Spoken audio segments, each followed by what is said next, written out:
आदिल हसन साहब, ऐसा क्यों लगता है आप लोगों को कि जब जब बुलडोजर चलता है तो किसी मुसलमान पर ही अत्याचार होता है? मैम, अब बीजेपी जात और धर्म के अलावा एक और चीज पे बुलडोजर चलाती है। अंकिता भंडारी के साक्ष्यों को, सबूत को मिटाने पर भी बुलडोजर चलाती है उत्तराखंड में, ताकि उस अंकिता भंडारी का सबूत मिट जाए। अभी आप बैतूल में एक भैंसदेही ब्लॉक है, ढाबा गांव है, उस गांव में सिर्फ 4 मुस्लिम परिवार था। 20 लाख रुपए की लागत से स्कूल बनाया गया और उसमें 2000 लोग रहते हैं। मदरसा अवैध का हल्ला हुआ, बुलडोजर चलाया गया। वो स्कूल नहीं था उस गांव में, उस पर बुलडोजर चला दिया गया क्योंकि उसको हल्ला अपने मदरसा का नाम दे दिया और वो सिर्फ 4 घर मुसलमान था। तो बुलडोजर सम्राट चौधरी बिहार में है, तो मुर्शिद जिसको बांग्लादेशी होने के नाम पर, उस पर नहीं चलेगा। आज कटिहार में बांग्लादेशी होने के नाम पर नहीं चलेगा। वो जो आथर अंसारी को जो मारा, नालंदा का रहने वाला, नीतीश जी के घर का जिला का रहने वाला, उस पर नहीं चलेगा। वो लड़की जो है मधेपुरा की, जो लड़की का विधवा औरत का गैंगरेप करके मारा, उसके घर पे नहीं चलेगा। बुलडोजर के पास इनका लिस्ट है कि यहां चलाएंगे वहां नहीं चलाएंगे। इनका ऑफिसर सब करप्ट है ना। जो ऑफिसर जो अर्बन डेवलपमेंट में है, म्युनिसिपल कॉर्पोरेशन में, उसने इजाजत क्यों दी? उस पर क्या कार्रवाई होती है? संजीव हंस इनके ऑफिसर थे, फिर से आ गए, उन पर भ्रष्टाचार का इतना मामला लगा। पूरी दुनिया जानती है कि नीतीश कुमार मुख्यमंत्री का प्रधान सचिव दीपक कुमार है, उनकी बेटी ईशा वर्मा को टेंडर मिला 25 करोड़ का इलीगल, उसके बाद में स्क्रैप किया गया, कोई कार्रवाई नहीं। आप लोग दो मामलों को एक साथ मिलाकर कंफ्यूज करने की कोशिश क्यों कर रहे हैं? कोई कार्रवाई नहीं। सुनिए आदिल हसन जी, आप दो मामलों को एक साथ मिलाकर कंफ्यूज करने की कोशिश क्यों कर रहे हैं? बुलडोजर कार्रवाई अपराधियों पर ही होगी ऐसा कहीं नहीं लिखा है। बुलडोजर कार्रवाई वहां होगी जहां अवैध कब्जा होगा, जहां अवैध अतिक्रमण होगा, जहां सरकारी जमीन पर कब्जा होगा, वहां वहां बुलडोजर चल रहा है। जब वहां बुलडोजर चलता है तो आप और आपके नेता कहते हैं कि मुसलमानों के लिए बुलडोजर चलता है, उनको दबाने कुचलने के लिए बुलडोजर चलता है। ये आरोप क्यों लगाते हैं आप? जबकि सच्चाई बताऊं, मेरे पास भी एक लिस्ट है, मैं वो सच्चाई बताऊंगी तो जवाब नहीं दे पाएंगे फिर आप।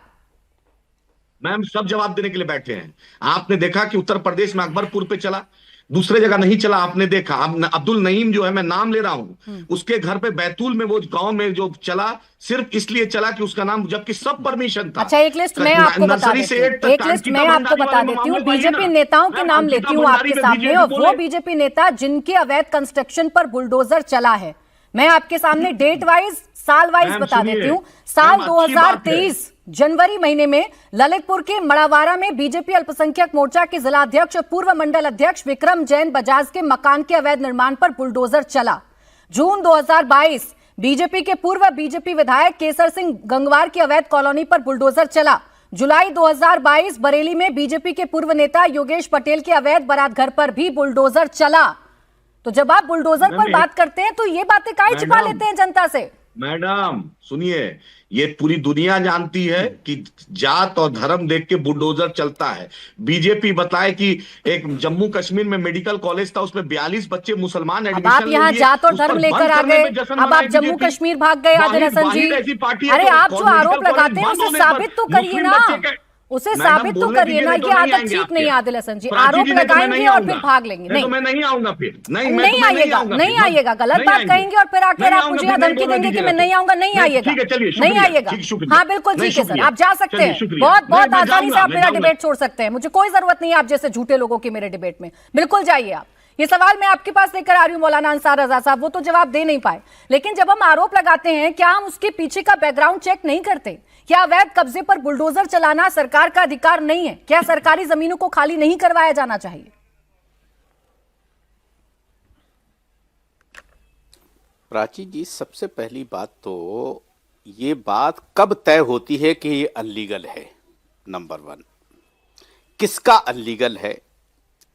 अभी अजय आलोक साहब ने बड़े फख्र से कहा कि बाबा ने इतने लोगों को एनकाउंटर करके उनकी जिंदगी बर्बाद कर दी। बड़े घमंड से कहा अजय आलोक जी ने। फिर ये कह रहे हैं कि वो संत हैं, संत है, उनकी जाति मत देखो। मतलब संत का दिल जो है ना, उसका हृदय जो है ना निर्मल होता है। वो इन सब जातवाद, धर्म, मार काट, इन सब से दूर रहता है।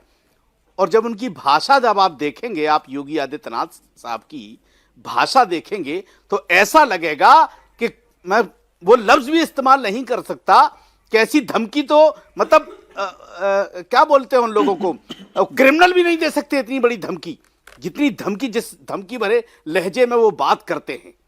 और संत है, अब ये कह रही है संत है, संत का दिल तो निर्मल होता है। अच्छा, तो संत का हृदय अपराधियों पर भी निर्मल रहना चाहिए। किसी को नहीं, सामने अपराधी अगर आ गया तो चूंकि योगी आदित्यनाथ संत हैं तो उन्हें कोई कार्रवाई नहीं करनी चाहिए। जाते हैं, सुनिए, पुलिस पर गोली बरसाने दें, क्योंकि मुख्यमंत्री योगी आदित्यनाथ संत हैं, इसीलिए अपराधियों पर कोई कार्रवाई ना हो। कोर्ट देगा जो गुनह, प्राची जी, जी प्राची जी, जो गुनहगार है उसको सजा कोर्ट देगा, धमकी मुख्यमंत्री नहीं देगा, धमकी चीफ मिनिस्टर नहीं देगा, कोर्ट सजा देगा।